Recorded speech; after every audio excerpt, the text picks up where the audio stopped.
is going on, guys? Welcome back to another Pokemon Go video. So with the Kanto Celebration event finally over, I'd like to go ahead and give a recap and just my overall thoughts on how I thought the event went, and what we can look forward in the future regarding this Kanto Celebration event. Also, the fact that we did not get a single brand new shiny Pokemon, aside from Shiny Mareep on Community Day. That was actually rather interesting. I know a lot of people were expecting shinies. I was expecting at least one shiny. With all of the events going on during 2018, we've gotten at least one shiny Pokemon every single time they've dropped an event.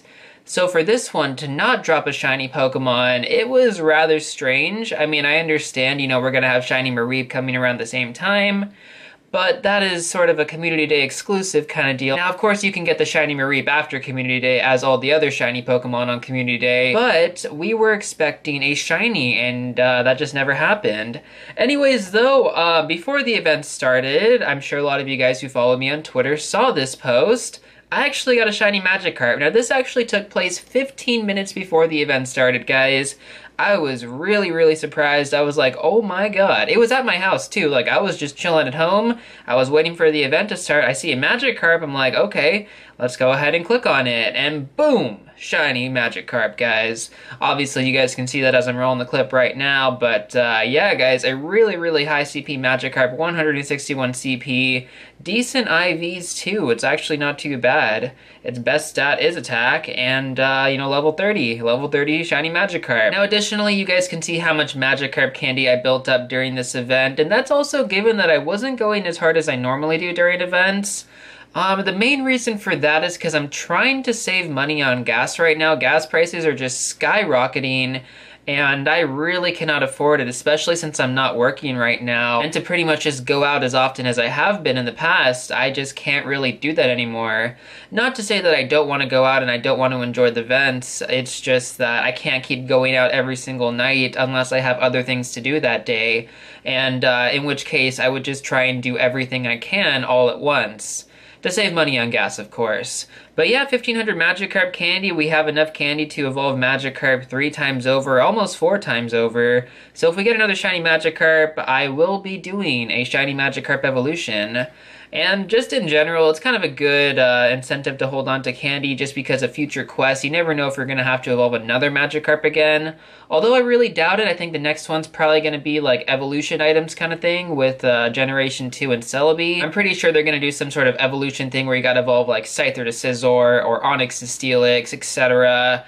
It's kind of the main reason I feel we had the Generation 1 event to sort of prep us for that, as well as, you know, the Magikarp Candy 2, so that people can complete that Stage 5 part of the quest and get their Mew. But with that being done, that is the first thing that we got before the event started. Then moving on through the event, we hatched a Tyrogue, pretty decent Tyrogue. We got a Porygon, pretty good EV, Magnemite, 15 attack, 93%. And most of these are wild catches or hatches. Obviously, you know, scanners still being down. This is all just natural, my friends. We hatched another Togepi. Unfortunately, it was not a shiny. We got a pretty decent Latios, 93%, 13 attack. We got a good Swablu, 98% IV. We hatched that one. Decent Rhyhorn, 1463 CP. Pretty good Tauros. Probably my best Tauros. Well, we have the Hundo, but this one is level 31 and 91% IV, 13, 14, 15. It's pretty decent, so I decided to hold on to it. We got a couple level 1s here, Goldeen, Magikarp, Squirtle. We actually got this Cloyster as a wild spawn, so that was actually really cool. It was just over on Main Street, and yeah, pretty good. Obviously, it's a pretty low CP, and it doesn't have the best IVs, but still, it's kind of nice. Anyways, I guess we could kind of transfer that now, huh? Probably should have transferred it when we had the double candy going on. That was fantastic, by the way, guys. The double candy on this event was truly phenomenal. I mean, we really stacked the candy because of it. I was actually heading over to my university that I'm going to be attending in the fall for sort of a tour of the campus. They were having sort of like a community day there. Not like the community day like Pokemon Go, but like just like an overall, you know, kind of like open house kind of thing. And just to invite a lot of like, you know, freshmen, transfer students to kind of get a tour of the campus, get a feel for it. And yeah, it was really nice, you know, just to star me on the way there. That was super random. We also got another Moltres from the Field Research Quest. It seems as if they're kind of doing this as a monthly thing, you know, like you'll have a month to get Moltres, you'll have a month to get Who knows what's next? Maybe Zapdos. I know a lot of people are like clickbaiting right now and they're doing really good on views, but I'm just like, nope, don't stoop to that level, Tyler. Don't do that. Don't clickbait on the field research. Even though you could get a ton of views, don't do it. So yeah. Anyways, though, we got a 78% IV, 15 attack. That's actually pretty good, guys. I am happy with that. So I'm gonna hold on to that there. We hatched another Tyrogue. Tyrogue is like my best baby Pokemon, to be honest. Like, I hatch these things all the time. Then we just got a couple more level 1 Pokemon here. Some ones with the decent IVs. Mudkip was not good, I don't think. It's a Wonder Defense. Yeah, it's trash. We have that Hundo, so I'm not too worried about that one. We finally got our Latios with 15 attack. Unfortunately, it was not boosted, but I'll still take that, guys. That's pretty much going to complete my journey on the Latios now. We've gotten really, really good ones on all the accounts, and at this point, I'm kind of over it. I'm not entirely sure if they decreased the catch rate on Latios, but I've just been having the worst luck. Like, every single try I throw one, it just pops out of the bowl, like, not even shaking once, and it'll do that, like, multiple times in a row. Golden Raspberry, Curveball, great throw, excellent throws. It does not matter. So I'm just kind of over it personally. And, yeah, you know, I can't really help that. It is just a very frustrating raid boss, and I know I'm not the only one struggling with this, so there could be some sort of issues going on that, but maybe it's just bad RNG. Let's just call it bad RNG. We got a couple more level 1 Pokemon here. We got a 1500 Rhyhorn. That's pretty decent. Igglybuff hatch. Pretty good Oddish, guys. 82% IV, 15 attack, level 31. Possibly will be evolving that one. We also got an 82% IV, 15 attack Execute, which, you know what, let's just go ahead and evolve this one right now. Why not? I mean, we're not really going for XP anymore, so who cares, right? Give you guys some little content here, aside from the recap. Overall though, guys, my thoughts on the Kanto event, while it was a good incentive to get a lot of rare candy like Machop, Magikarp, Ghastly, you know, oh wow, best moveset, nice. Alright guys, let's go. I did not see that one come in. But yeah, like I was saying, that was a good incentive, you know, to stock up on candy, especially rare candy. But to a lot of people who already had, you know, their Kanto decks completed and who aren't really going for, like, teams of 6 and stuff, or just really good Pokemon in their teams, like, they just kind of want to complete the Pokedex, a lot of them were kind of upset with this event and felt that it was a letdown, as well as the fact that we didn't get a shiny, because that's usually what burns people out, is the fact that we get, like, one shiny Pokemon and then just everyone goes nuts over it. But to me, I honestly felt like this was an extremely awesome event. I mean, seriously, we had 6-hour lures going on, we had double candy going on, and that alone is enough to bring out the community. I mean, my community was out on Main Street pretty often for the times I was there, and it's just a great incentive, to be honest. You know, having the lure modules alone is seriously amazing, because that's not something that we actually have anymore, given that all the maps and the scanners and the lure bots and stuff are all down, so we can't really access any of that stuff,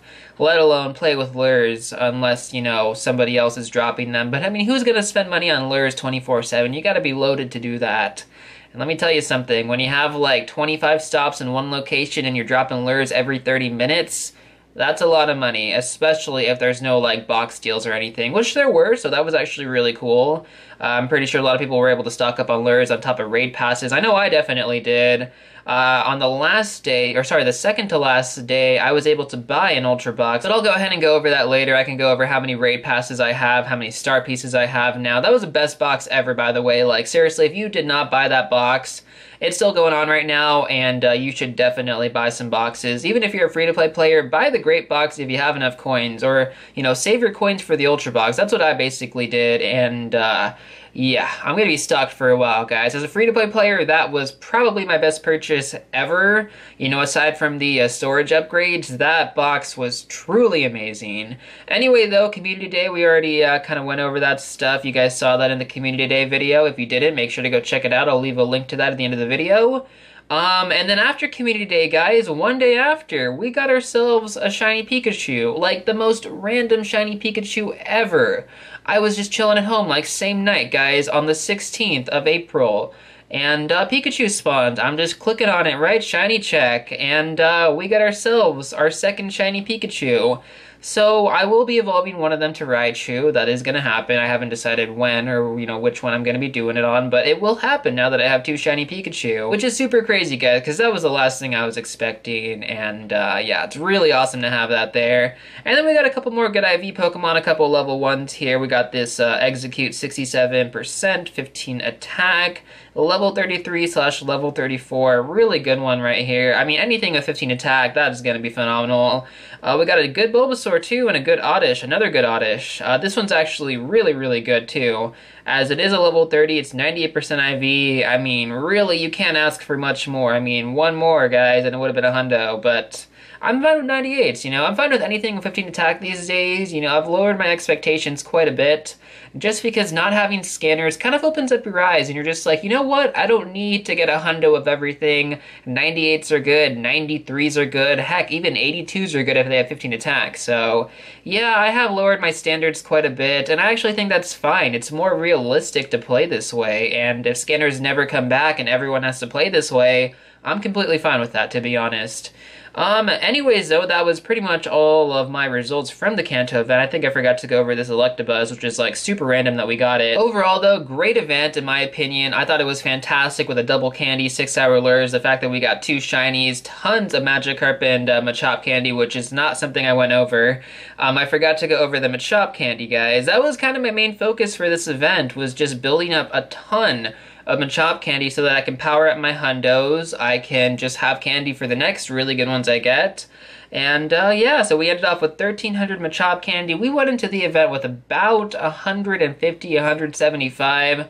So you could say the gains were made. I want to say the gains were made. I mean, I literally pineapple berried every single Machop I saw. And honestly, had I played a little bit more, we probably could have gotten 2,000 Machop Candy easy, because they were spawning everywhere, guys. Like, all over the place. Machop was everywhere, and you know, if you didn't take advantage of this event, if you didn't take advantage of the Machop spawns or pineapple berrying, you know, Pokemon that you need like Magnemite or Magmar, LuckyBunz, you name it, if you did not take advantage, I mean, you kind of missed out, because this was a really good event to take advantage of, in my opinion, and I just think if you slept on it, you know, it's probably not going to come back for a while. Anyways, though, that's pretty much going to do it for the recap video. We're going to have the Charizard Community Day coming up on May 19th. You guys can get prepared for that. I'll probably make a video on the best preparation and how you should prepare for that event.